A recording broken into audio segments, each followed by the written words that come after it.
All right, so here we are. We're at the fourth and final panel. And as I said at the start this morning, one of our charges today is to try to figure out if we can forge, at the very least, a transatlantic policy, a policy between the EU and the United States on how to approach secessionist entities. Ideally, we would forge a policy or an approach or a strategy amongst the entire international community. We've heard from a number of folks today who've said each one of these cases is different. We don't know that much about the outcomes of different approaches, and given that the situations are different and we don't know a lot about the consequences of different approaches, verging on almost a nihilistic approach that I don't know, basically. And we have three panelists here who I think will perhaps give us a little bit more hope than that about what to do vis-a-vis entities that are separatist or are secessionist entities. So our first speaker is Bridget Coggins. Bridget is an assistant professor of government at Dartmouth College. It's cold up there. It's warm down here. That's one of the ways we were lucky enough to get her to come all the way down, and we very, very much appreciate it. She has written many articles and chapters on secession, including in the top journal International Organization and in the Ashgate Research Companion on Secession, which is actually quite a good read. I've looked at it. And she has a forthcoming book on secession called States of Uncertainty. And that forthcoming book explores the international politics of recognition of new states by great powers. Bridget Coggins.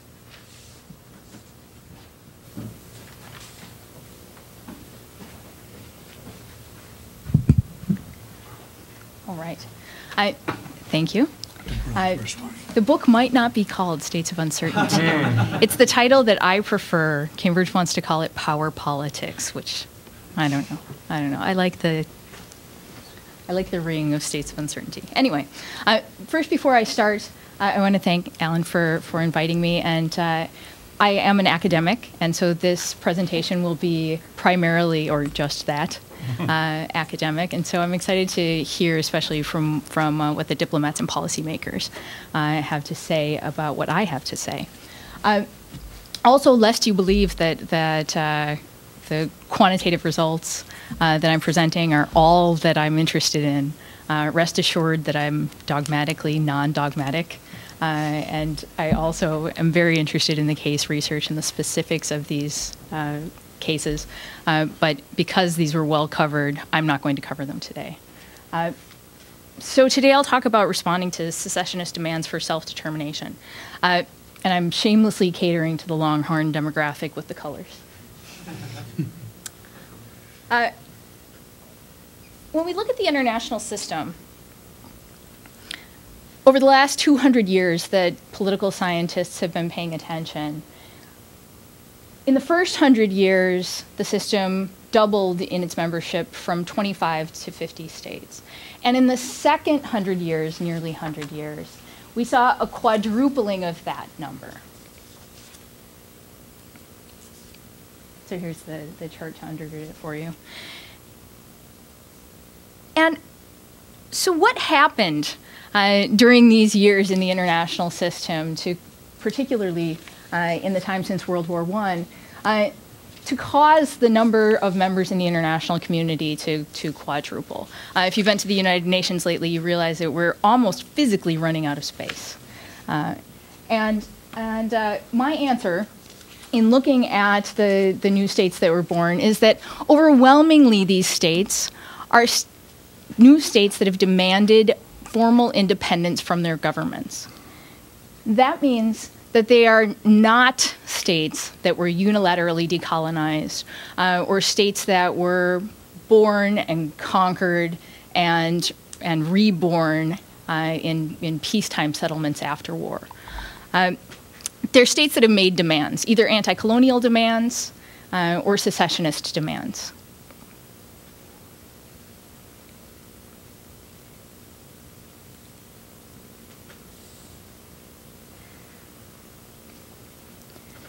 a snapshot of the international, all of the secessionist demands for independence that were ongoing in 2002.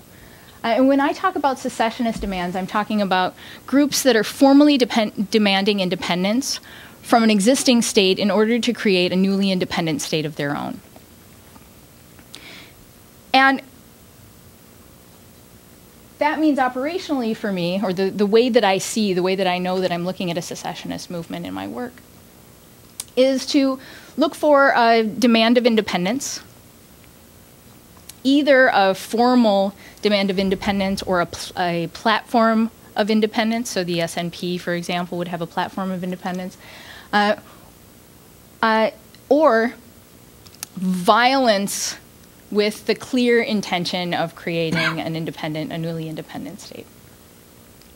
Usually it's a mix of one or two or all three of these, or those two working parallel with one another. So you might have a party with a platform as well as a non-political group or an extra-political group that's working in a violent way. The group has to have a flag, an independent flag of its own, and that for me demonstrates the trappings of national consciousness. It could have been other things, but a flag was the easiest for me. It also needed to be of a certain size. It needed to have at least 100 active participants. It needed to last at least a week, persist for at least a week, so I would be able to find it and hear about it. It needed to claim both population and territory, and it needed to claim a territory of at least 100 square kilometers, of which there's only one exception, and that is Nevis. Nevis, which the entire island is 93 square kilometers, but I let it in just under the wire. So of all of these movements that are actively seeking independence, the majority, 2/3 of them, will fail. But they nevertheless make up the majority of the new members of the international community in the last 100 years. Right? So it's usually unsuccessful, secession. But secessionists are important in that they make up a majority now of the international community, a majority of the members of the international community. And one important thing that I want to note is that secessionist movements are not just movements to escape the state. They're not just groups that want self-determination. Not just self-determination, not just self-governance, not just, as Scott examines, to live away from the state. But instead, secessionist groups are explicitly throwing their hat in the ring and saying, we want to be members of the international community, and we make a specific claim to statehood. There are other alternatives available to this particular strategy. They're specifically saying that they want membership. And in order to understand and explain the fate of secessionist movements, whether or not they're successful in this regard, it's important to think about or examine the nature of the state itself.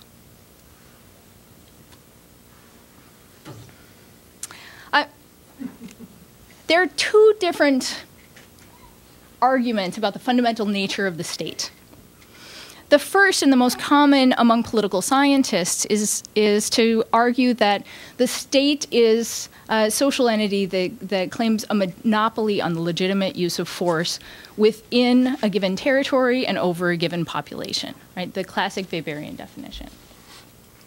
And for those that are lawyers among us, this is the declaratory school of thought with respect to recognition, or those standards and characteristics that are contained within the Montevideo Declaration on the Rights and Duties of States, 1993, or 1933, 93. The alternative and more controversial statement about the nature of the state is to argue that the state is really a highly exclusive fraternity, and that recognition by the existing members of the state, of the international system, operationalizes sovereignty or consecrates sovereignty for new members. So regardless of what occurs on the ground, regardless of how much de facto sovereignty there is on the ground, you're not a member of the international community. You're not a state without recognition, which is the opposite, the precise opposite of what Montevideo would claim. International lawyers, jurists, don't like this interpretation of statehood, and in particular because they see no room for law. There's no room for law in this. It's primarily an argument that suggests that membership in the international community is a function of statecraft and realpolitik, and they really buck against that. I'm going to argue that it actually is some combination of the two, in that when the members of the highly exclusive fraternity are making decisions about who ought to be and who ought not to be members of the international system, they do pay attention to control and authority on the ground under some circumstances. But it's not the only determining factor. It's not the only determining factor. So there is a rule for norms and laws, but the room for norms and laws when it comes to recognition is there because strong states think it ought to be. Strong states think that they ought to be there. So just like in a, not to extend the analogy too far, but just like in a fraternity, there are some characteristics that predispose pledges to successful membership in the institution, in the organization, right? They're a legacy. They have qualities, professional qualities that are associated with the hopes and dreams of the institution. They're champion binge drinkers, right? Some of those characteristics are innate, and others of the characteristics are based upon the individual associations with the members that are in existence. And at least at Dartmouth, what I've learned in my time at Dartmouth is that members also can blackball new members from the international community. And this often happens. When there's widespread agreement about membership, this happens very quickly and easily. New states are elevated into the international community. Similarly, when there's widespread agreement against a secessionist aspirant, their hopes of membership are quickly jettisoned. And it's only when we have real controversy among the members that we see the potential for great internationalized instability surrounding statehood and secession. So what are some of the things that should matter? I'm going to be trying to predict, based upon my definition of secession, what the fates of the 259 secessionist movements from the end of the Ottoman Empire through 2002 were, right? What determined success and failure? And so, some of the common arguments are that colonialism and ethno-federalism matter a lot. In the colonial case, those secessionists that were claiming a specific colonial territory, and particularly an organized colonial territory, ought to have been more successful. In some cases because of preferences of expedience by the international community, and others because these units looked more state-like than others, and in some because the population seemed to belong together. There are various reasons why we might think that those claiming a colonial unit ought to be independent. Similarly, with ethno-federalist states, there's some sense that these secessionists can become independent with a minimum of instability. We know that in hindsight that is not true, but that doesn't mean that it's not affecting decision making. Similarly, they look like they can govern themselves. They often have police forces, they often have educational systems, they often have independent police and these kinds of things. So these units should be more likely to become independent. Increased violence and war winning are also associated with, or should be associated with success. And in particular, if you win a secessionist war of independence, your chances ought to be fairly good. Some scholars would also argue that just provoking enough violent conflict in order to initiate a crisis helps your chances. Internationally, I would argue, according to the social logic, that amity and enmity among the members of the international community make a difference. In particular, outside state, home state relations, or rump state relations, make a difference. If you and I have recently, if I'm the United States and we've recently had a conflict, and particularly if we have a history of intense conflictual relations, I should be more likely to recognize your secessionists as a way to weaken you from within. I call it external-internal balancing, right? Dividing and conquering. Similarly, states should be less likely to recognize challengers to their friends and to their allies, right? Because weakening your allies is in a sense, weakening yourself, or at least weakening your ideological perspective in the world. And then finally, a country that's facing tremendous domestic instability should be hesitant to recognize others' secessionists, for fear of sending a signal to their own secessionists that their demands are legitimate. One African statesman is quoted as saying that supporting secession is as dangerous as showing blood in a lion's cage. That's the kind of logic that I expect to be operating. So here are the statistical results, and I've got 2 minutes, and so I'm going to be egregiously brief in discussing them. Almost all of the domestic characteristics operate in precisely the way that we expect. Colonies are more likely to be recognized. Ethnic federations, members of ethnic federations are more likely to be recognized. States that are secessionists that are violent are less likely to be recognized unless they win the war. But also, international political factors and interests play a function. It is particularly the case after 1945 that hostility with the home state makes you more likely to recognize. Mutual autocracy makes you less likely to recognize. Mutual democracy didn't turn out right, but we'll talk about it later. And those that are highly contested at home are reticent to give recognition. So in short, domestic and international factors matter.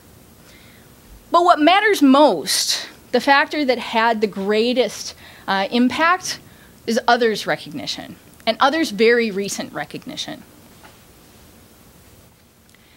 And that suggests to me that recognition isn't simply based upon narrow self-interest when it comes to the great powers, but instead that recognition doesn't occur in a vacuum. And statesmen are acutely aware that their decisions aren't going to affect much if they occur simply unilaterally. Right? They're not actually going to get the state that they're recognizing unless a significant and overwhelming majority of the rest of the members of the international community agree. And Russia is learning this the hard way right now, though Nauru was a good get.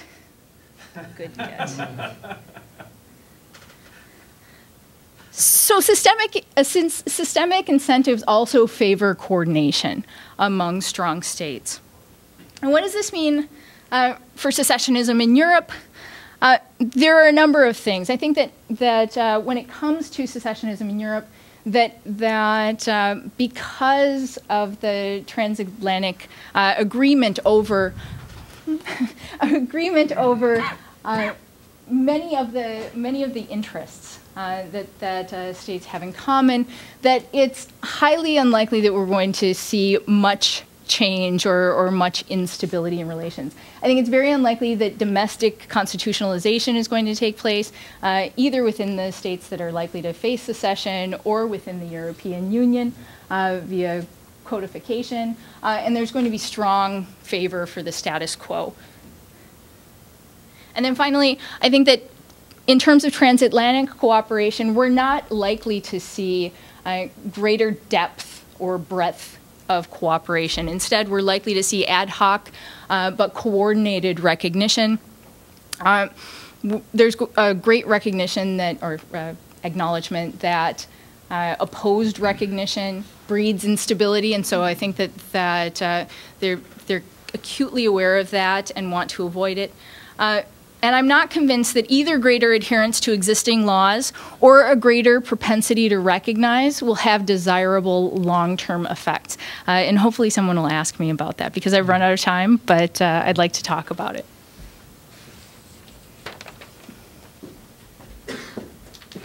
Thank you. I think Bridget's presentation was very much focused on what we actually do, maybe with a little bit of implicit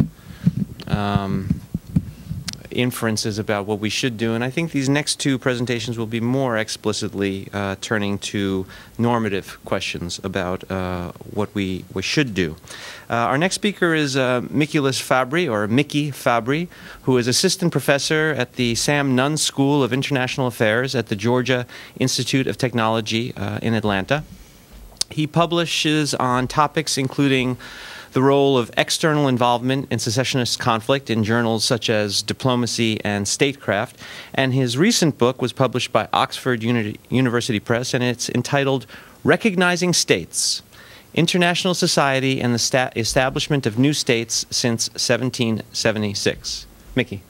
Thank you very much, and let me start by echoing what Bridget said. I'm very thankful to the organizers for inviting me to come here and to share my thoughts with you.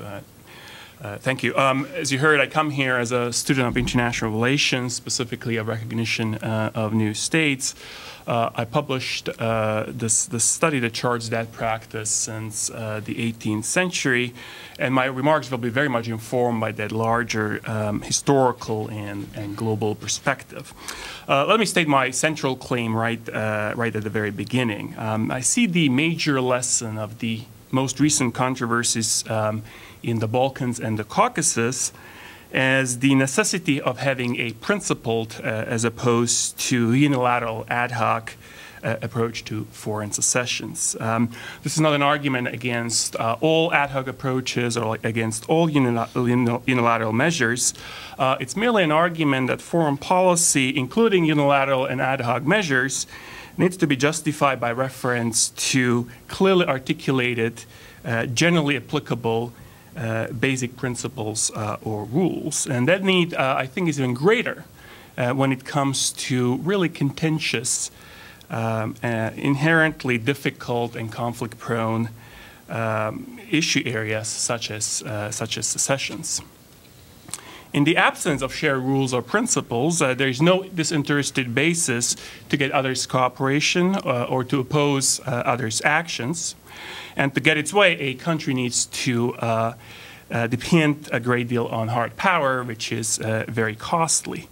I think it's in the interest of both the United States and EU members to have transparent general rules of conduct towards secessionist conflicts abroad, for the very same reason that it is good for even great powers to have the rule of international law. It increases the stability, order, and predictability in international relations. What the consequences of a unilateral ad hoc approach can be is apparent from the US-led policy towards Kosovo in 2008. If that approach is contested by other powerful countries, it can backfire. In a state system without settled procedures for norm interpretation or norm creation, those powerful countries can proclaim a contested contested case as a precedent and invoke it in their own area of interest, such as Russia did in Georgia. The Russian action, of course, went against the interests of the United States as well as the EU, but neither was able to reverse it on the ground. The result that we have today are 3 unsettled cases, an added source of tension among great powers, and uncertainty about elementary rules of global political and legal order. If I'm correct about detrimental effects of the unilateral ad hoc approach to secessionist conflicts, what should a principled approach look like? I think that in light of the recent, maybe not so recent controversies, tackling this question actually requires a wholesale, comprehensive rethinking of first-order issues in a broad historical and geographical context. I, of course, made my own attempt to think through this issue, and I'll just give you, of course, in the interest of brevity, a brief summary. In my view, a principled approach should take a cue from the predominant practice prior to decolonization, which sought to balance a particular liberal conception of the legitimate interests and rights of the secessionists, parent states, as well as third state or international community. The rules behind this practice were shaped by the United States and Great Britain. They were then gradually embraced by constitutional governments in Europe, and eventually they became entrenched in general international law. They revolved around 2 core principles, which are still, at least from time to time, proclaimed, but are not necessarily practiced. The first principle is non-intervention by coercive means into the rival claims between secessionists and parent states. This did not necessarily mean no external intervention under any circumstances, just not directly supporting either party's claim. And the second principle was recognition of new states only if they are entities actually independent of all external authorities, with a government that has effective control over the claimed territory and population. Now, how can one apply these 2 principles in actual situations? No complete answer can be given, as general principles never constitute, of course, a complete foreign policy blueprint. Even if there's agreement on what they are, decisions have to be made on how to and when apply them, and those decisions can themselves be contentious and difficult. Nevertheless, let me make some general comments, and I'll gladly elaborate in the Q&A. To start with, if there are opposing claims and parties cannot resolve them on their own, as Czechs and Slovaks did and the British and Scottish governments have done for now, outsiders should first explore a settlement with an existing state, possibly involving autonomy or other kinds of distinct rights or status. Historically, this was in fact the first step, and even in some recent cases this worked. I would point to Gagauzia in Moldova or the Crimea in the mid-90s. If the first step bears no fruit, outsiders should encourage the parties to find a procedure by which to resolve their rival claims. The second step has also been employed regularly and also sometimes worked in recent cases. Northern Ireland being one in '98 and Montenegro being another one more recently. Hopefully it will work if Catalonia and Flanders want to declare independence and central or other regional governments in Spain and Belgium object. The most difficult cases are, of course, those where there is no agreement between the parties on either who possesses the right to independence or on the procedure by which to decide between these conflicting claims. And initial external efforts at good offices fail to bridge the disagreement. Those cases are even more challenging if they are, of course, accompanied by violence. Now, one of the biggest differences between the pre- and post-decolonization approaches to secessionist undertakings has been the governmental as well as international organization practice in the last 50 or so years of publicly affirming the territorial integrity of parent states. And I think there are both practical as well as normative problems with these affirmations. The practical problem is that it's very difficult to mediate secessionist conflicts if the outsiders insist as the starting point on the territorial integrity of the parent state.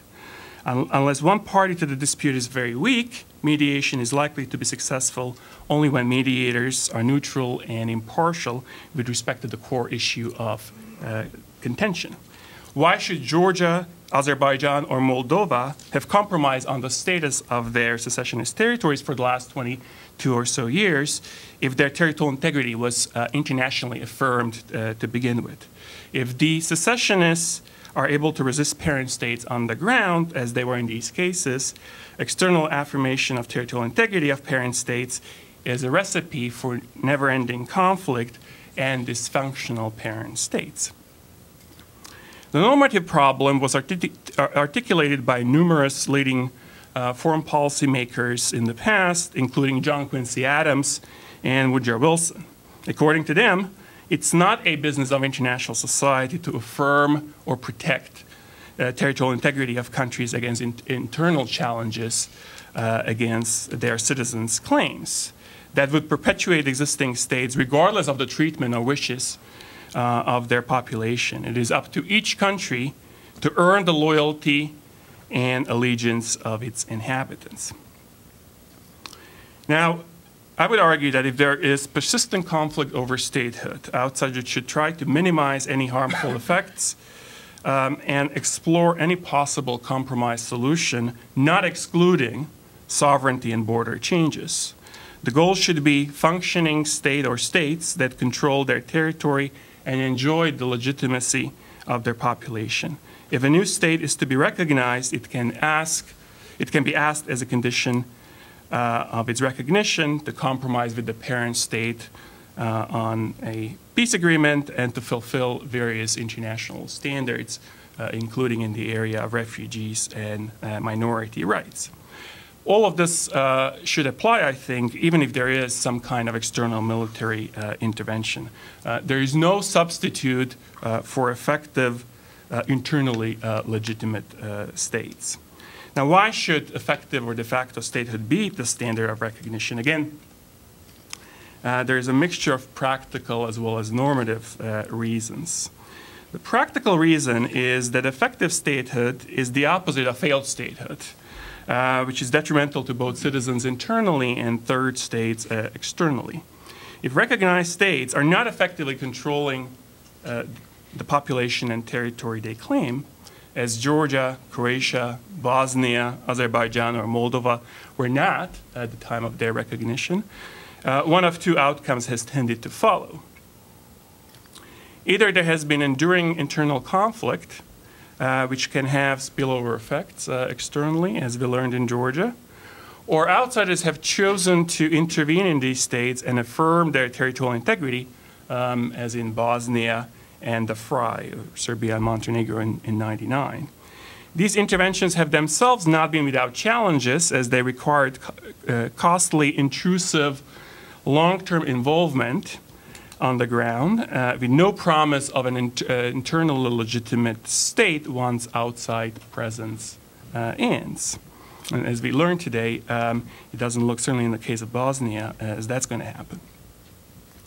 It seems to me that the controversial recognition of Kosovo was at least partially motivated by the desire to cease shouldering what looked to be like a burden of an endless and thankless mission.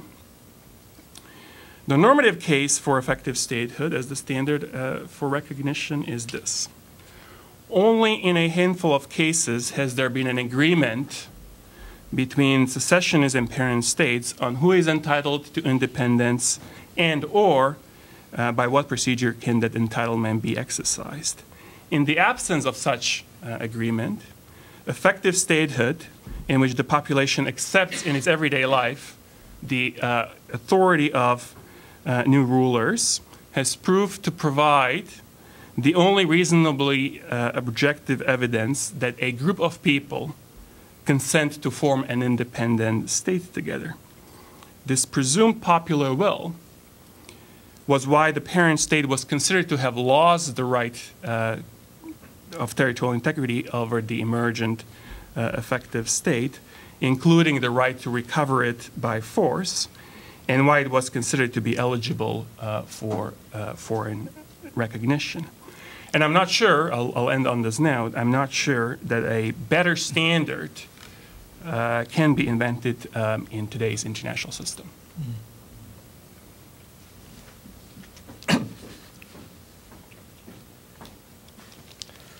All right, our next presenter is flown in here from the UK, so it's about 11 o'clock at night for him, and I thank you for waiting all day to be the last formal presenter before our discussant. James Ker-Lindsay is the Eurobank Senior Research Fellow in the politics of Southeast Europe at the European Institute of the London School of Economics and Political Science.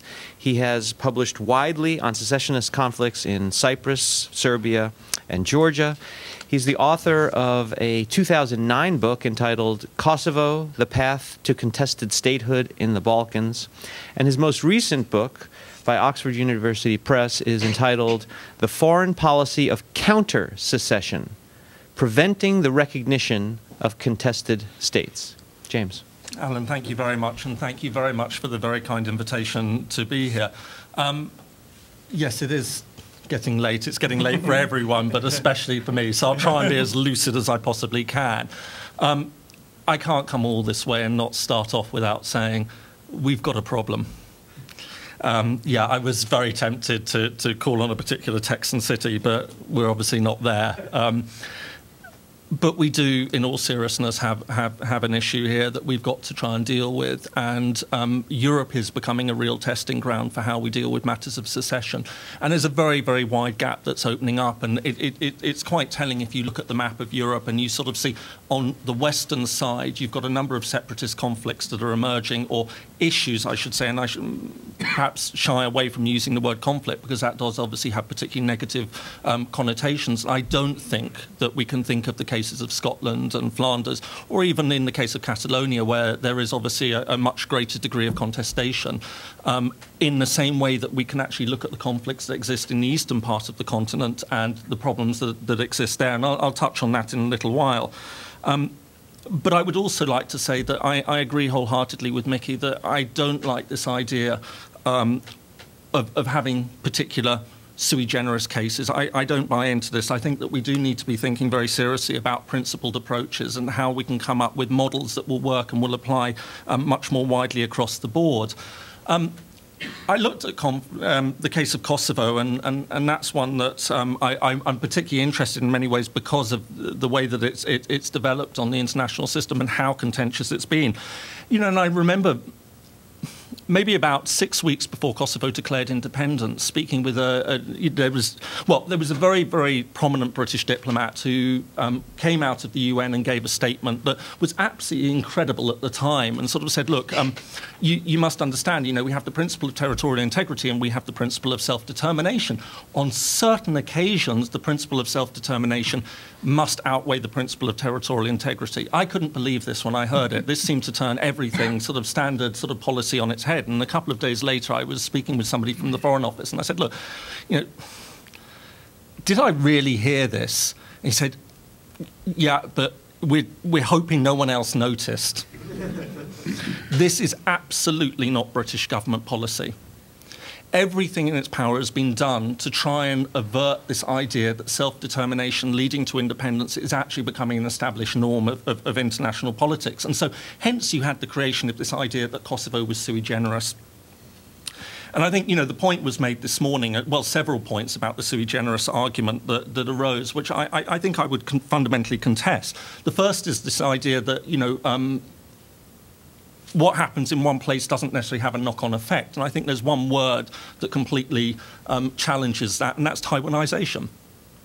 That, I understand, look, you know, before anyone jumps down and says, oh, but that's not a case of secession. Yeah, I'm very, very aware that it actually falls into a rather odd category, that it's actually a question of contested government recognition rather than contested statehood as such. But nevertheless, it's a very, very clear example that exists, that there are models that people look to. And we are starting to see this emergence of the word Kosovoization, which is not the easiest word to say, but nevertheless, it's an idea that is starting to catch on. There are people who are looking at it and thinking, you know, this is an interesting model. Can we go down that path?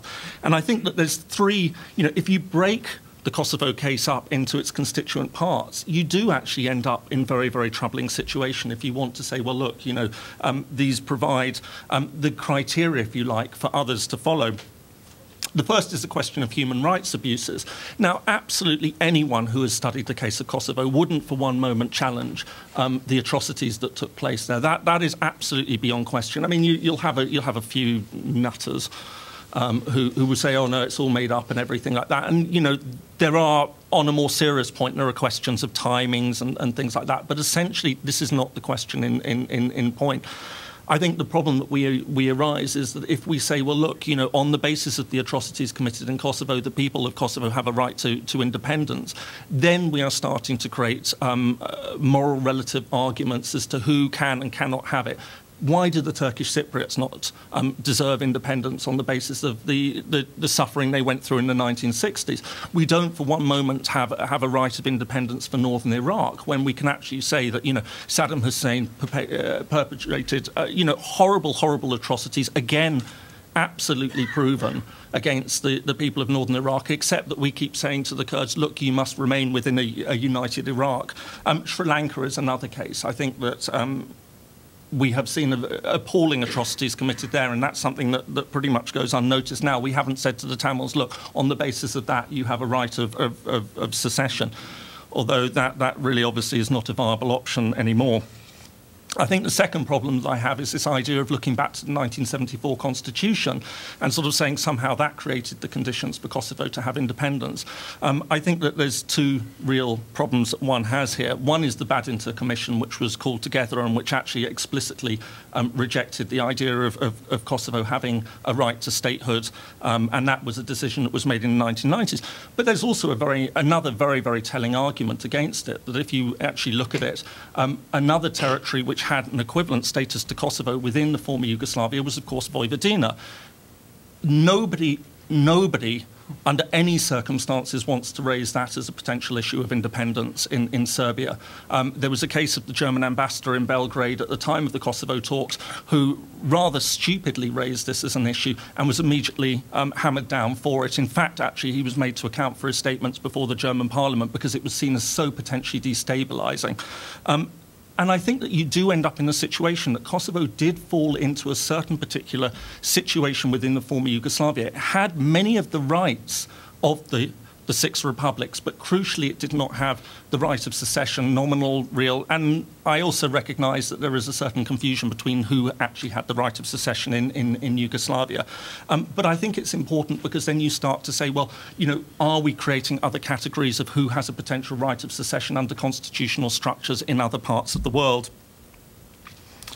The third element that's usually been argued in the case of Kosovo for allowing independence is the idea of international administration. And this is also an area where I have a great deal of concern because I think it does create real problems for the operation of the UN in future.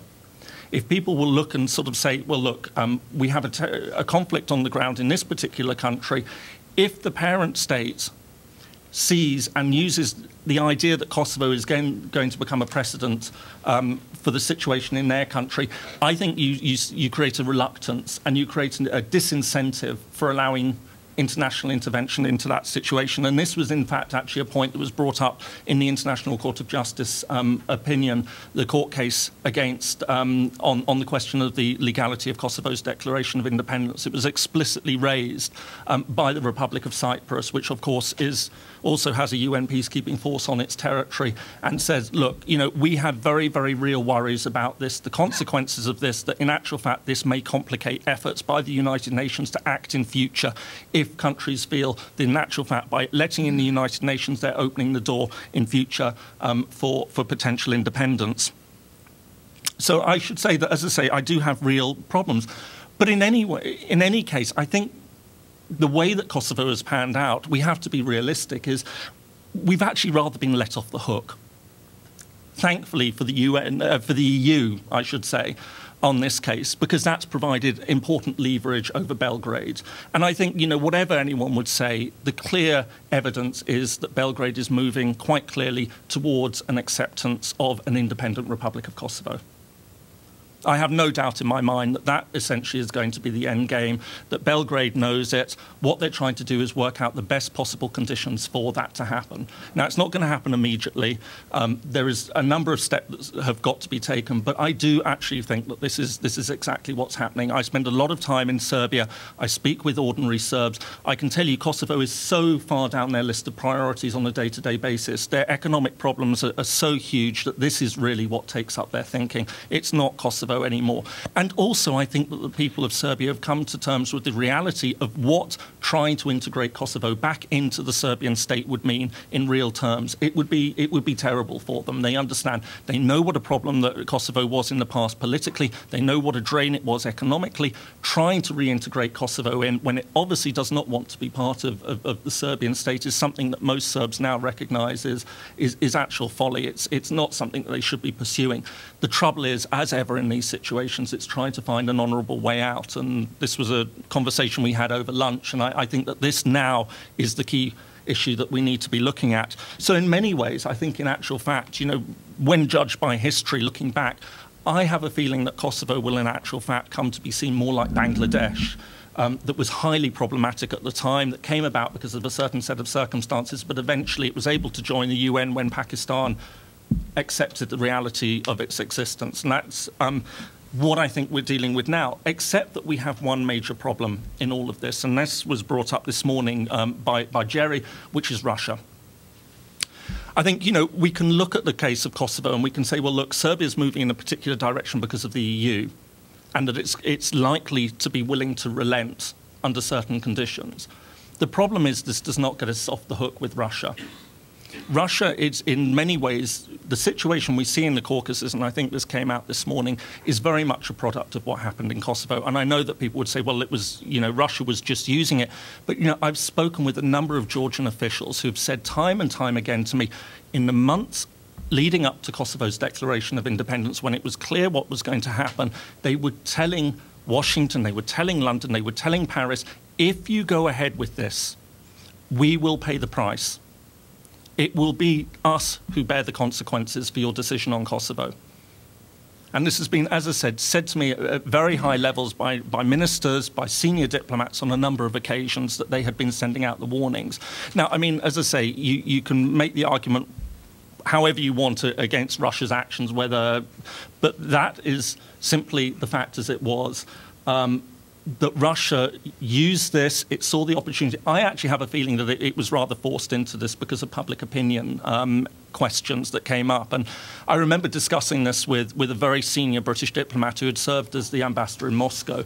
And I was sort of saying, look, I sort of came in, Russia's just trying to cause problems here and everything. He said, no, hold on a sec, let's be clear on this. Before you start having these sorts of views, when it comes to matters of international law, traditionally, Russia has been an arch-conservative.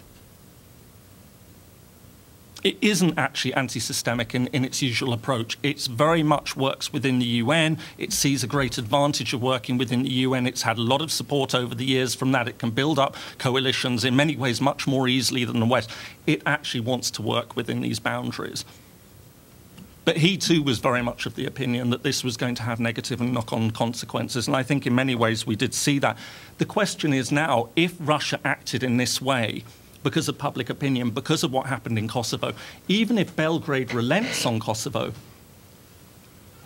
will we see Russia just turn around and say, well, look, we were defending the Serbian position, yes, but also we were defending a position that we had on South Ossetia and Abkhazia. So to my mind, one of the things that we obviously really do need to be seriously thinking about is how do we give Russia an exit if we are going to say that the Serbs are going to recognise. They're going to want something, and I think that if we don't get that, then we might run into the bizarre situation that the Russians always said they weren't going to do this, but I can see circumstances where they will be more Serb than the Serbs.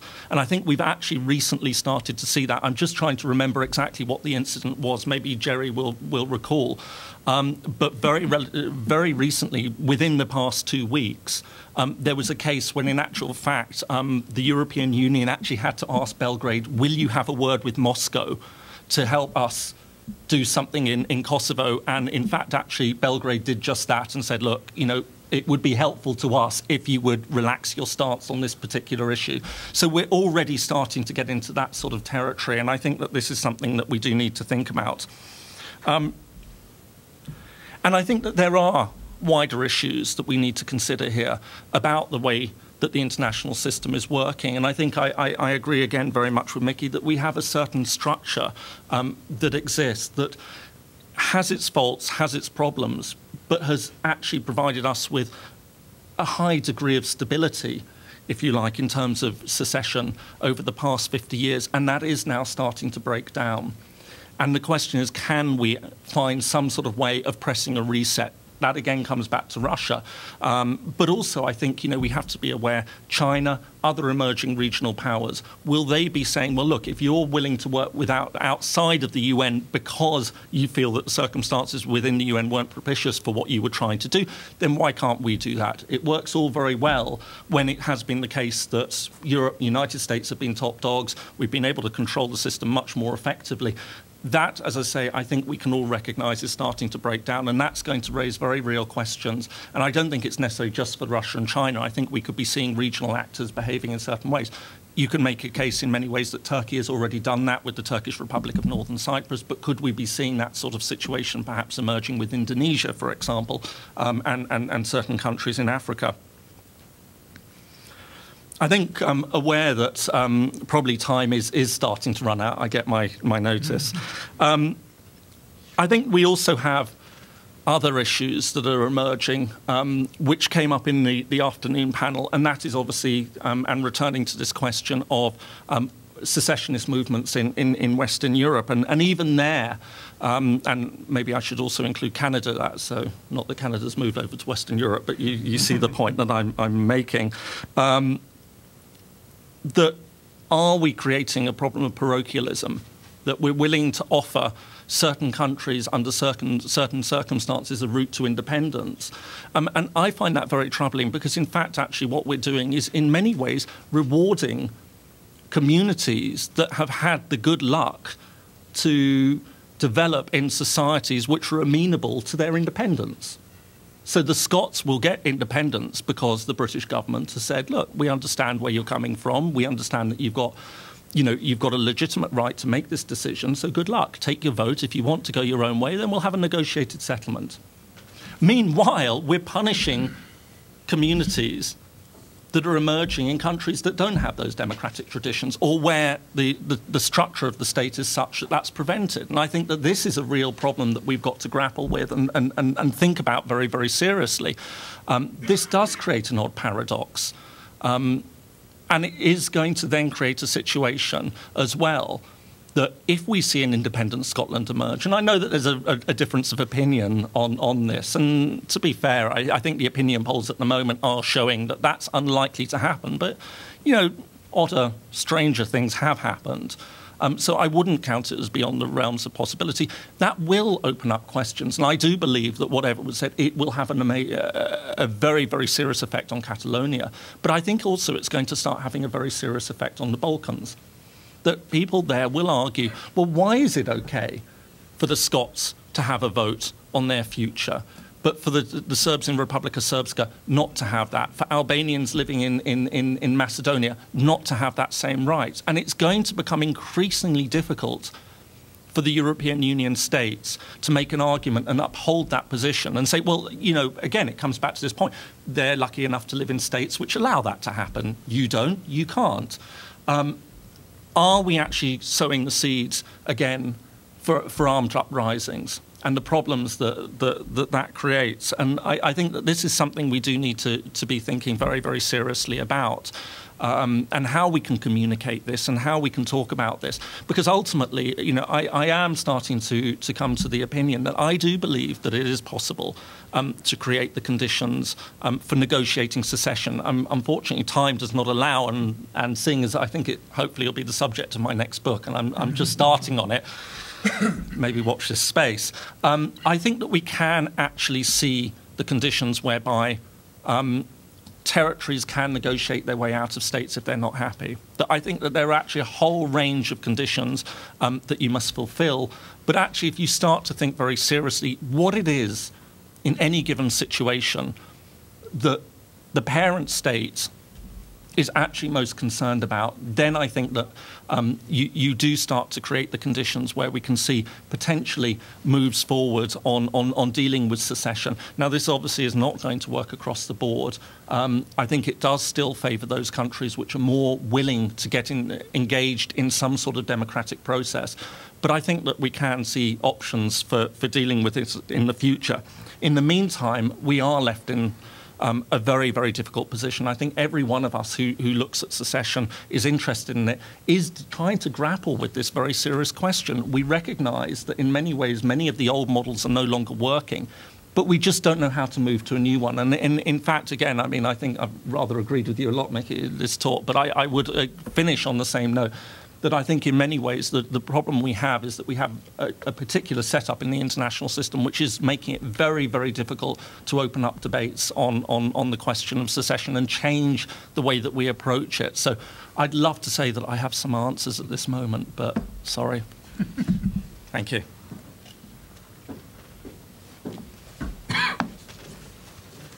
James, I think you're being overly modest. I think you did give us quite a number of answers. Maybe not the final or complete answer, but very much appreciated. Our last speaker today is our discussant. Ambassador Robert Hutchings is the Dean of the LBJ School of Public Affairs here at the University of Texas at Austin. He is a graduate of the U.S. Naval Academy, and he received his PhD from the University of Virginia. He is author of the book called American Diplomacy and the End of the Cold War. His service in government includes working at the U.S. National Security Council as the Director for European Affairs, and from 2003 to 2005 he served as Chairman of the U.S. National Intelligence Council. But I know that the title he's most proud of is My Boss. It doesn't get any better than that, Alan. Thanks very much. I really enjoyed the three presentations. I really enjoyed reading your papers and prepared remarks. I think each of you did such a good job of explicating your own arguments. I'm not going to critique or comment on those. I want to return to the main topic of the panel, which is forging a transatlantic policy. And I thought I would go back to 3 episodes in which I had direct involvement as a diplomat, and then try to tease out of those 3 episodes the actual principles that did inform policy, critique those policies, or critique those principles and the implementation of them, and then try to touch on some broader themes that we might find useful. So the three episodes were the breakup of Yugoslavia, a very tough case which we handled badly, the Velvet divorce in Czechoslovakia, a rather easy case which we handled well, and the breakup of the USSR itself, a case not as hard as Yugoslavia, but harder than is generally recognized, which we also handled pretty well. So let me go through these a bit. And I think I'll preview my bottom line. I think there is a transatlantic policy consensus on secession. It is based on principle, politics, and power. And let me emphasize also principle. That's one of the 3. If all you heard was the second 2, you missed the point.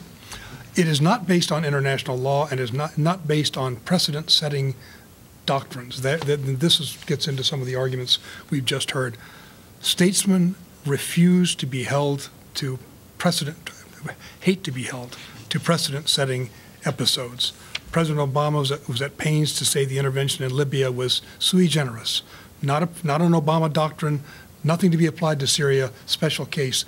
They may be wrong in this, but this is the way the world works. So let me show how some of this happened. So the breakup of Yugoslavia, first, we came to this recognition late. We, the international community, we, the American government, after handling the breakup or the self-liberation of Eastern Europe rather well, and handling the unification of Germany rather well, we looked at what was happening in Yugoslavia through the wrong lens. We were looking at it through the lens of, won't Prime Minister Markovic lead this country toward a democratic breakthrough? And won't it follow the pattern that happened just months before farther north? Well, the answer was no. This was a case of ethnic nationalism, fueled by Slobodan Milosevic, so we missed an opportunity to engage early. We finally engaged in the summer of 1991. In June 1991, I was with Secretary Baker when he went to Berlin for a meeting of the CSCE.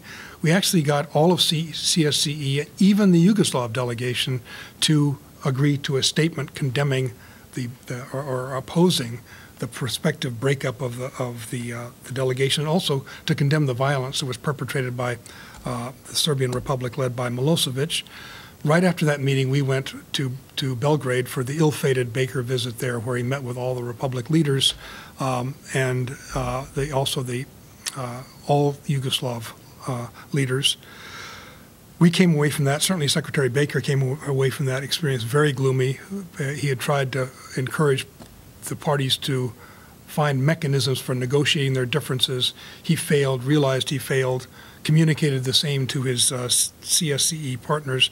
And incidentally, he went there with a kind of CSCE mandate from the West Europeans especially, but also the newly democratic East Europeans. So he didn't go just as the Secretary of State of the United States. He went on behalf of his counterparts in Europe. As Yugoslavia began to show signs of the imminence of the breakup, the European Commission established the Bodentare Commission, to which you referred. It issued 15 opinions over the course of its existence. I would focus on number 3, which created particular problems. This was issued in November 1991, and it said the former boundaries, that is, the inter-republic boundaries of Yugoslavia would be protected by international law. In other words, we sanctified inter-republic boundaries as the future state boundaries of independent states, condemning, in my view, very early on Bosnia to a very unpleasant fate, because this created a Bosnia that was, in words that I actually wrote to the president at the time, an inherently unviable state within those borders. In late 1991, a month later, September 1991, the United States issued its own set of principles and guidelines governing its behavior toward breakaway republics of Yugoslavia and the Soviet Union. Remember, this is also the dynamic going on in the Soviet Union. This got overtaken by politics as the violence deepened and got more egregious, and we were all following this. In late 1991, the Germans, to the dismay of everyone, led a campaign to recognize Slovenia and Croatia. Many in Europe resisted it as long as possible. They looked for the United States to help in the resistance to this German campaign, but United States policy had by this time become inert after the Baker visit. We weren't doing much of anything. Here's where politics intruded over any sort of principle of recognition. The German motivation was mainly to provide protection, not so much for Slovenia. Slovenia was safely on its way out, but for Croatia. So we used recognition as a mechanism for protecting the integrity of the country, for advancing human rights. That's one principle I would say is a mistake. To use recognition as an instrument of some other policy which ought to be pursued through other means. We did the same thing. Right after that, we decided we would internationalize the Bosnian conflict by recognizing Bosnia also, without any plan for how we would protect this country at the moment of its birth. Along the way, we came to grips with the slippery concept of self-determination to which you just referred, and I'll just give you a quote since the United States was perhaps the greatest champion of this slippery concept. As Woodrow Wilson was championing this concept at the Paris Peace Conference in 1919, his Secretary of State, Robert Lansing, said the following: "The phrase is simply loaded with dynamite. It will raise hopes that can never be realized. It will, I fear, cost thousands of lives. What a calamity that the phrase was ever uttered. What misery it will cause." We actually asked the State Department Legal Office to give a thorough examination of what was meant by self-determination in their understanding under international law. Well, there's no agreement on who the self is in self-determination, which unit has the right of self-determination. There's no agreement on what determination means either, except that it's clear that it does not mean an automatic right to state independence. The question of the self arose instantly in the Croatian case when Croatia declared its independence from Yugoslavia. Immediately thereafter, Krajina, the Serb-dominated region within Croatia declared its independence from Croatia. Within Krajina, the largely Croatian city of Kijevo declared its independence from Krajina. Now, this is self-determination down to a city block. So the question there is we really don't have a way forward. UNPROFOR, the UN Protection Force, entered in February 1992. Its ostensible purpose was to facilitate peace talks within Croatia, between Croatia and the Federation. But his task was purely protection in Bosnia and Herzegovina. It was not designed to produce any sort of negotiated outcome. And the final effort was the London Conference in August 1992, which I went to, and this is also a massive conference in which high principles were invoked, and an effort was made to develop principles for handling these breakaway republics. So as I said, we came too late. It's a very hard case. Whether a better set of policies would have produced a better result, it's hard to say. But I think the best hope would have been to engage earlier, to conclude earlier that the Yugoslav Federation was doomed, and to devote all our efforts to the modalities for its dissolution, a peaceful dissolution without reifying or sanctifying inter-republic borders along the way. I'll just say a few words about the Velvet Divorce in Czechoslovakia. This was occurring about the same time, and of course there was every reason to believe this would be done reasonably amicably, but there was a great deal of uncertainty and confusion, certainly on the part of the Czechs and Slovaks, as to what the international community thought about this. No one had said anything. So I took it on myself to develop a set of principles that I cleared within our government, coordinated with the European Commission, and then took to Slovakia and then the Czech Republic, met with Prime Minister Vladimir Mečiar, and then with Foreign Minister and Vice Chancellor, Vice President Jiří Dienstbier, to present the way we felt about this.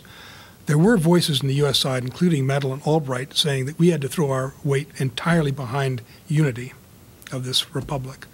And I think we just tried that in Yugoslavia, and it didn't work so well. Besides, it wasn't our business to determine a priori what the outcome should be. We should focus instead on first principles and not on preferred specific outcomes. So I went and delivered these talking points to Mečiar and Dienstbier and others in both capitals. And they sort of boiled down to that the United States and Europe would support any outcome that was arrived at peacefully and democratically between the relevant parties, that we would base our future relations on some enduring principles that we actually cared about, respect for human rights and minority rights, especially in the Slovak case, good regional and international relations, and several other principles. Then, interestingly, I mean, they thought this a reasonable approach, and I think it played a small part in helping the breakup be peaceful and relatively orderly. 5 minutes, okay. And then early in 1993, I became the first American official, senior American, to go visit Slovakia, and I could return to those same first principles fairly easily. Briefly on the breakup of the USSR, this is a relatively neglected set of cases. It wasn't automatic. It wasn't preordained that the Soviet Union would break up peacefully and that 3 of the 4 nuclear states would give up their nuclear weapons along the way. A couple of the principles, and this was also coordinated across the Atlantic with our European partners. A couple of points. We distinguished recognition, which we considered a legal act based on the 4 principles of the Montevideo Convention, from the exchange of diplomatic relations, which we considered a political act.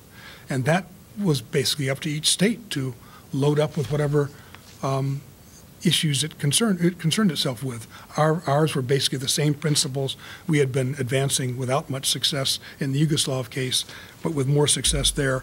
Baker went to every republic aspiring to independence, pushed these principles and what we expected. At the time of the dissolution of the Soviet Union, we provided immediate recognition to 12 new states and the establishment of diplomatic relations with 6 of them. The recognition and exchange of diplomatic relations with the others came in the course of the next year, 1992. Georgia was the last in May of 1992, but we were able to, together with the principles espoused by NATO and the North Atlantic Cooperation Council, and prospectively by the European Union and CSCE, were able to advance a set of principles that had fairly wide adherence. So let me conclude there. This is sort of the record of achievement. It was based on principle. It was based on pretty intense coordination. I think we're stuck with some of the dilemmas that you've raised. The attitude of the international community toward relations between the UK and Scotland. Nobody's going to interfere with that. It's just a matter of nobody's going to invoke Kosovo in London. The same is true in Canada. We may have opinions about Quebecois independence, but we're not going to intrude ourselves, nor is any European power. So there is an element of inconsistency that's built in. I think there are a set of principles that we can derive from the three presentations we heard here and my brief remarks that could better inform an international, at least a transatlantic consensus on how to move forward with future cases of secession. I'll just mention one other thing that's not related to my main topic because it didn't appear in your paper on Kosovo. There was also the wild card event of entrepreneurial ambassadors. Ours, the German and the French. I went there in 2002. They were all actively trying to sabotage their own government's position in favor of Kosovar independence because they believed this was their calling in life to secure Kosovar independence, and nobody in the capitals was paying enough attention to see what was happening. Thanks.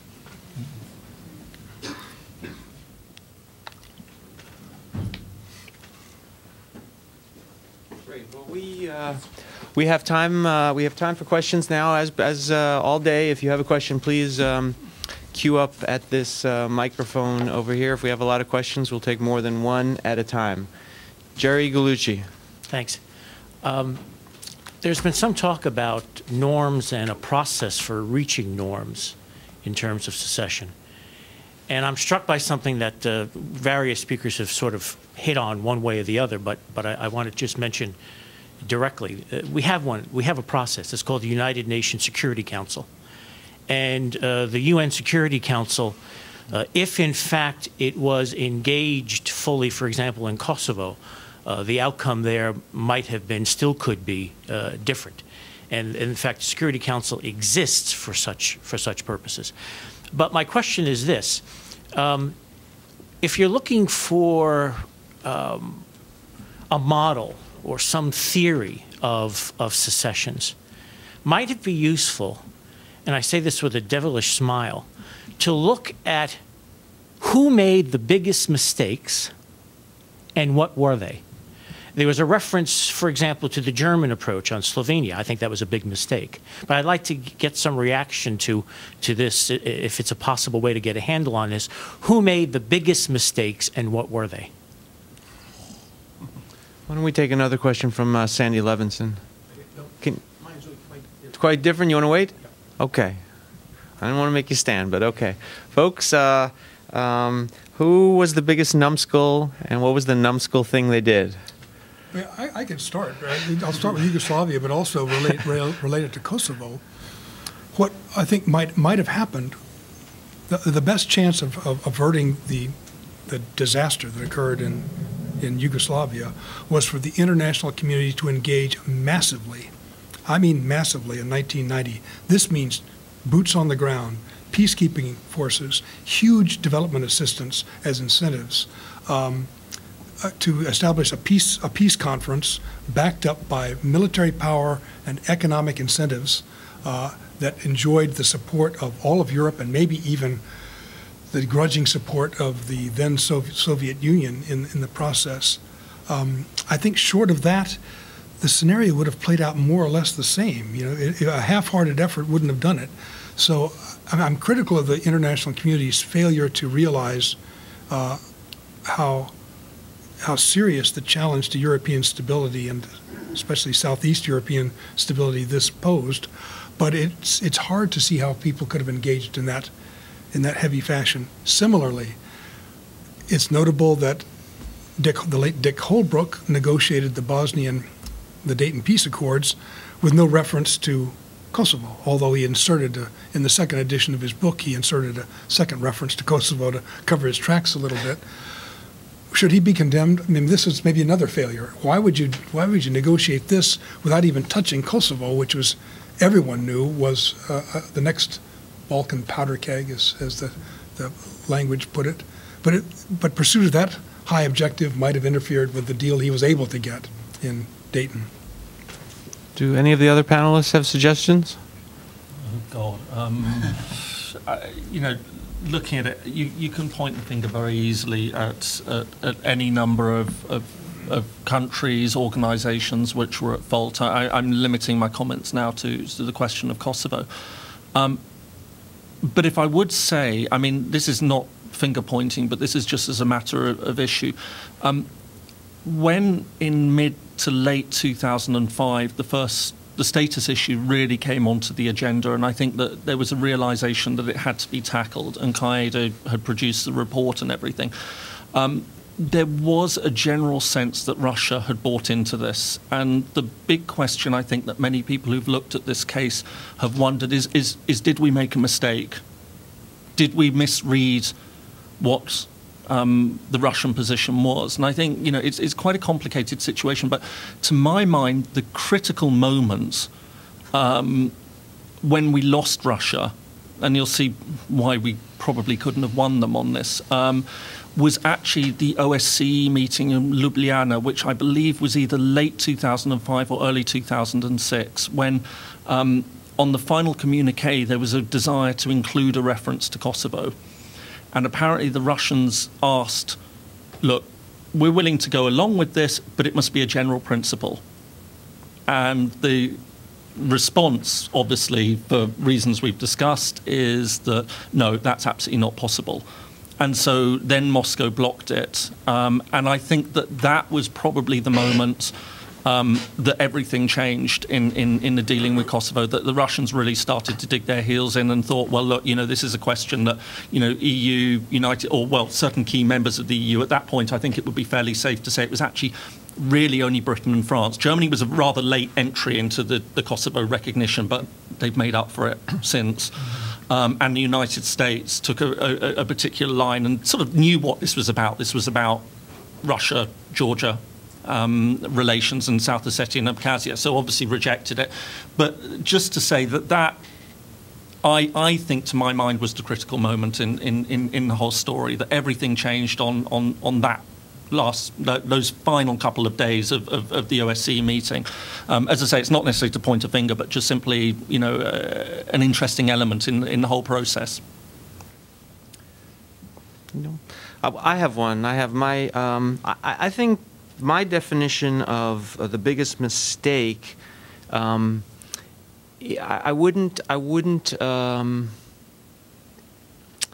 think that the two examples we've heard were kind of tough cases. It's like it would have been hard, for example, to gin up the political will for the kind of thing that Ambassador Hutchings is talking about in 1990. Very, very hard to gin up the political will, and it might not have worked.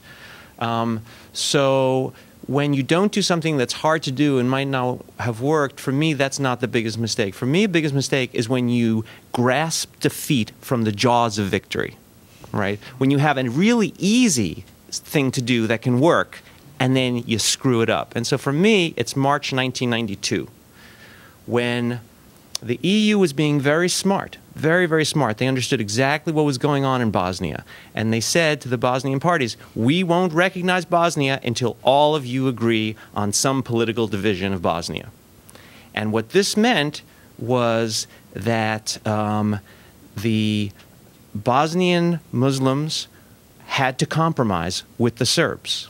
It also meant the Serbs wouldn't resort to violence because there wasn't going to be recognition of a unitary Bosnian state where Muslims would rule over them. It was perfect. It was perfect incentivization for a compromise deal. And instead what happened is the U.S. came along and said, no, no, no, no, no. We're going to recognize Bosnia even if the Muslims make no compromise to the Serbs. We recognized. The Serbs said, we don't want to live under Muslim authority, and they resorted to force and did all the horrible things that Ed Joseph talked about them doing in eastern Bosnia and elsewhere. We had victory in our hands, and we threw it away. To me, that was the biggest mistake, and there's a lesson from it, and the lesson is the one that I sort of presaged in my opening remarks today, which is that what the international community should do is provide incentives for nonviolent outcomes. not for violent outcomes. And so I think what we need to do vis-a-vis recognition is to make clear, set incentives that say we will only recognize those arrangements that are consensual by the parties. That, for me, is the lesson. Sandy Levinson? Yeah, once again, this is an absolutely superb panel. And once again, I have two questions. The first is brought by Ambassador Hutchings, really gripping comments. I think it's only slightly hyperbolic to interpret what you were saying as suggesting that terms like self-determination, or I would add to that democracy or freedom, the word much used during the Bush administration, are what analytical philosophers would call nonsense.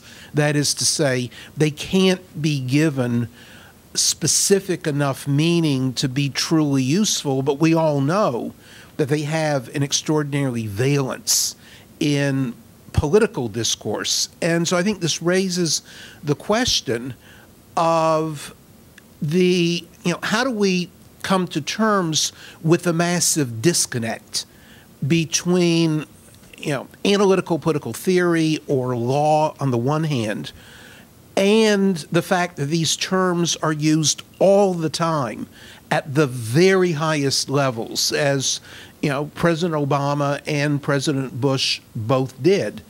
And yet we have no idea exactly what democracy means or what it means to support democracy around the world. The other question is for Bridget, and it really, here I'm just simply going to exemplify, my certain kind of Americanness, but that is to look back to the American Revolution, first of all, the secessionist movement within the British Empire, and then the much better known episode of American secessionism. But both raise, I think, interesting questions with regard to your presentation. We won our independence because of the French. And the French recognized this independence movement in 1777, I think, following the Battle of Saratoga. Now, presumably they did so largely because the enemy of my enemy is my friend. And so this conservative monarchy said it's a great idea to support a self-determination revolutionary movement. But, I'd be curious as to how that fit into your general theory. And, assuming that one does view the American Revolution as a secessionist movement, then we do a fast forward, and the fact that the principal diplomatic issue facing the United States in 1862, 1863 was whether or not the British would recognize the Confederacy. And why shouldn't they have, in terms of your model, or for that matter, in terms simply of the legitimacy of self-determination? Lord Acton actually supported the Confederacy. Now, I assume that the quickest answer is because of slavery. And obviously, one cannot discuss the American Civil War as an abstract exercise in self-determination. It's all about slavery. But if you can, for the moment, detach the issue of the war from slavery, should the British have recognized, and I suppose there's also with regard to standards, territorial integrity, self-determination, the like, should the British have recognized the Confederacy? And presumably, if they had, all world history might have been different.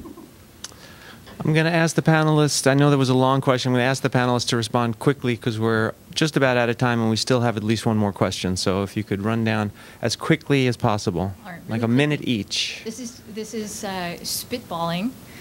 Because I think that the nature of the international system has changed so much between then and now that they're not really comparable. I think that the breadth and depth of the benefits of membership that are offered by the international community, loans and international law and all sorts of other things, diplomatic engagement has changed so much that they're not great comps.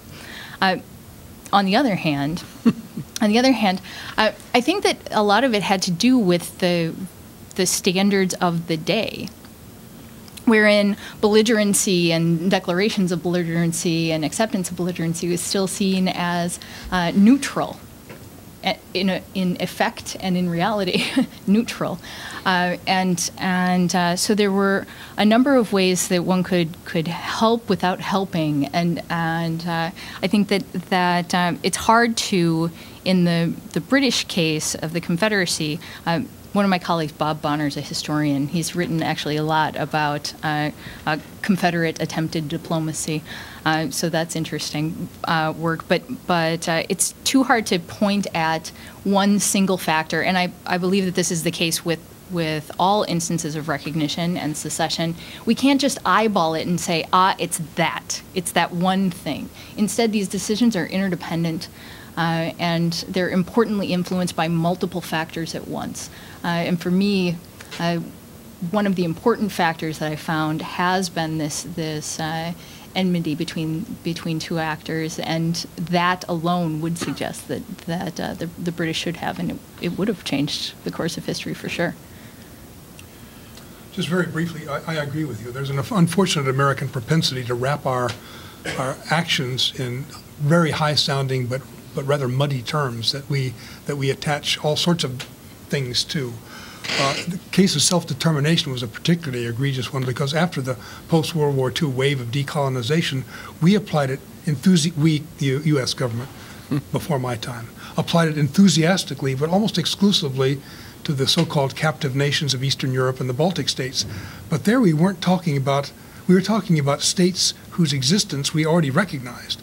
And we wanted them to be liberated from Soviet occupation, but rather than use the retrograde terms like rollback, we imbued this with a higher-minded term of like self-determination, which then came back to haunt us, I think, at the end of the Cold War when we were dealing with very different movements. I just say one brief movement. I think we better really start applying these lessons to what's happening in North Africa and the Middle East, because in my view the contest is not between democracy and authoritarianism, it's between nationalism and radical Islam. And I think we better get out the ethno-religious maps and get ready for a rough ride in this part of the world.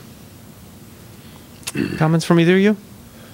I just want to mention very briefly that during the Civil War, there was actually an agreement by all parties on the principle, and the principle was effective or de facto statehood. The question was, is the Confederacy a de facto state? So there was a factual judgment to be made, and of course, you and I can agree on principle and still disagree on, on the facts of a case. And the debate and disagreements really revolved around this issue.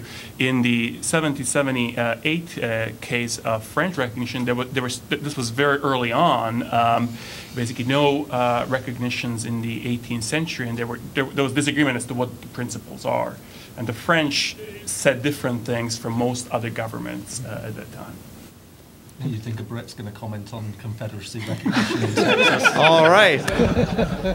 We have what I think will be our final question from Ed Joseph. Thank you, Alan.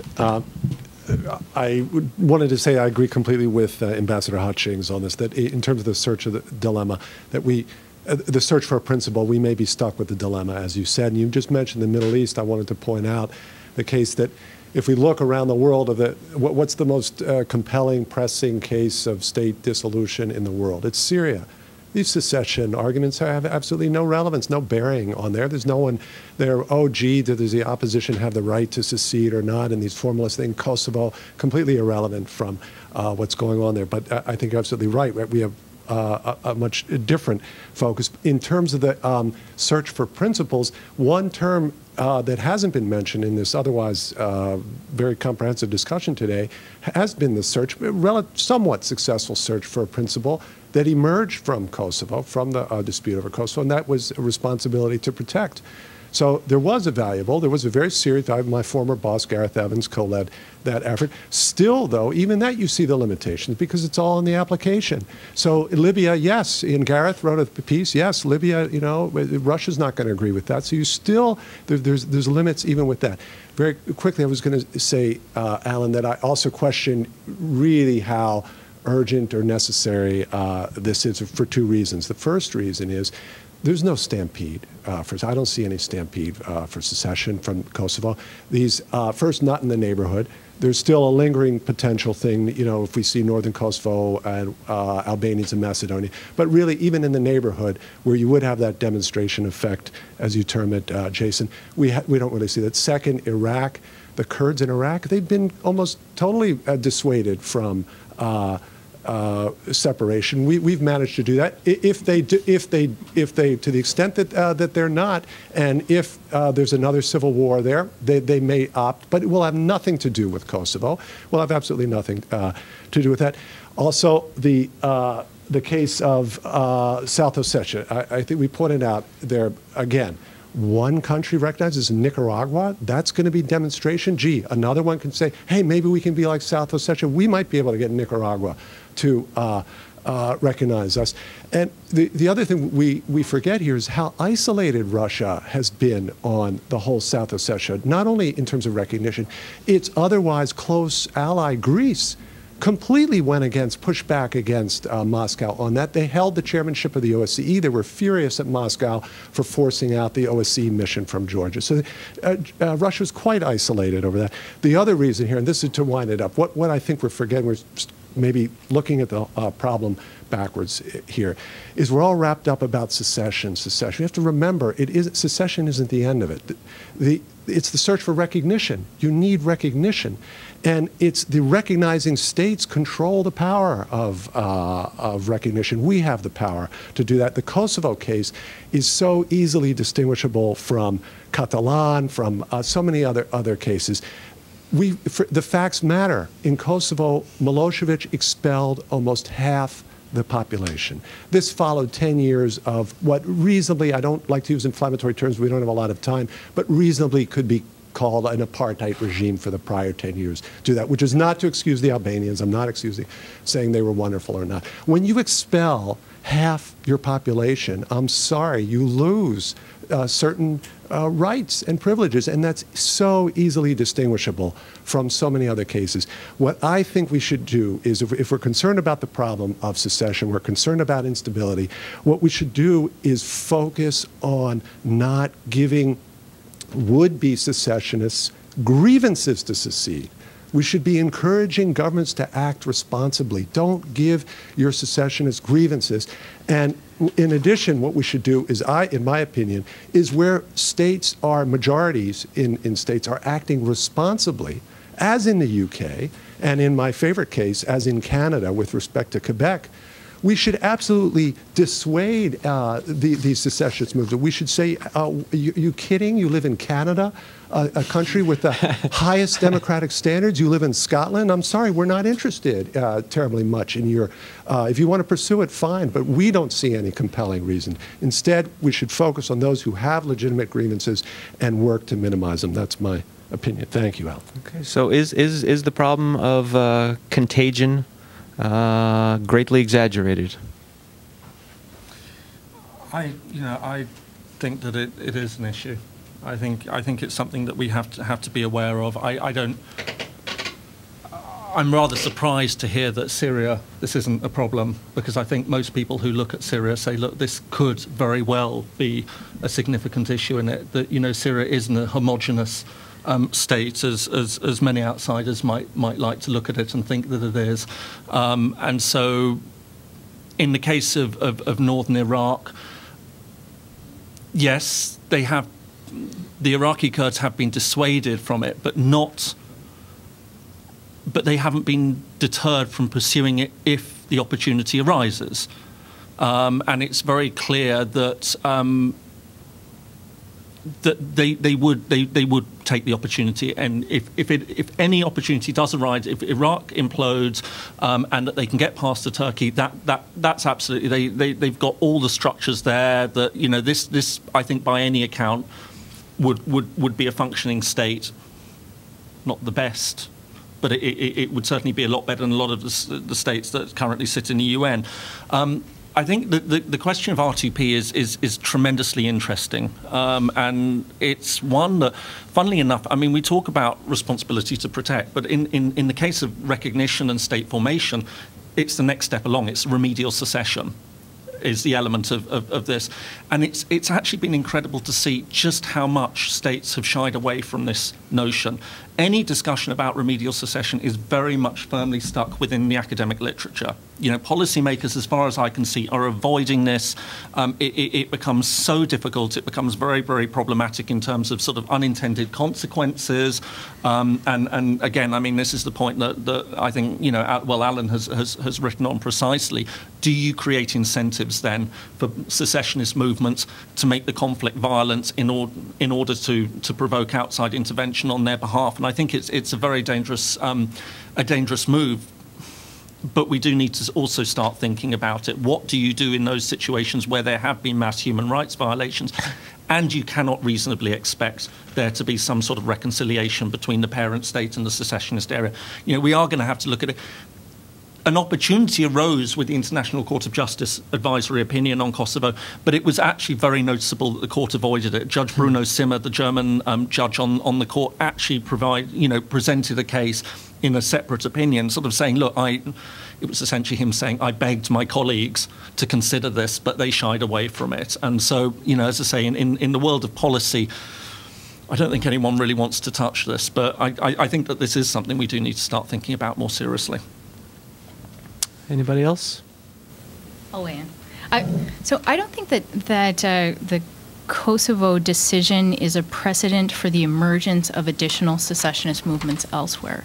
But I do think that historically, as we saw with national liberation movements and on into today, that secessionist movements pay attention to one another, and they work with one another, and they use the same strategies, and they go with what works. I mean, they're agents in a very meaningful sense. And so I do think that those kinds of precedents are important. I don't think that new secessionist movements will emerge, but I do think that secessionist movements respond to incentives. So in that sense, I think that it's a very good idea to reward good governance and governments that are doing good things. But I also think that the remedial right to secession, those groups that have the greatest remedial right are also those that are most unlikely to be able to govern themselves successfully at the beginning and continuing on. They're the weakest. They are often decimated in terms of their populations. And so it's very, very difficult to create viable states from those groups. Now, it's okay if recognition comes first and state strength comes later, from my perspective. But that means that the international community also has to opt in for a very extended period of time and give those secessionist movements a lot of help. And it needs to not expect that those changes are going to come about right away. I agree with you that there's no automatic contagion effect, and there hasn't really been. I think most secessionist groups react to domestic, grievances. They react to domestic incentives that they have. Nevertheless, you also have to look at recognizing powers, and there's something to me really deeply troubling about how Russia responded to Kosovo, because the United States or the EU do not really have very good means of reversing what they really, really did not like. And if you don't have clarity on your principles, or if it looks like you made a quick power move with very shoddy arguments, you don't know how it can come back and haunt you. So there's a real problem in putting forward what I think are problematic arguments that are contested, because you don't know how it can sort of bounce back at you down the line, and that's a reason not to do it, in my opinion. Well, that's going to conclude the formal part of our event today. I want to close by saying the same thing that I said at the opening, which is to thank the European Union for providing substantial funding for this event. I would like to thank our three sponsoring organizations, the Center for European Studies, the EU Center of Excellence, and the LBJ School of Affairs, all here at the University of Texas. I want to thank all the participants. I want to thank the audience, and I want to thank Doug Biao, the director of the Center for European Studies. And with that, I will bring the meeting to a close, and we will turn to the reception part of the event, which will be here in the room. Thank you very much.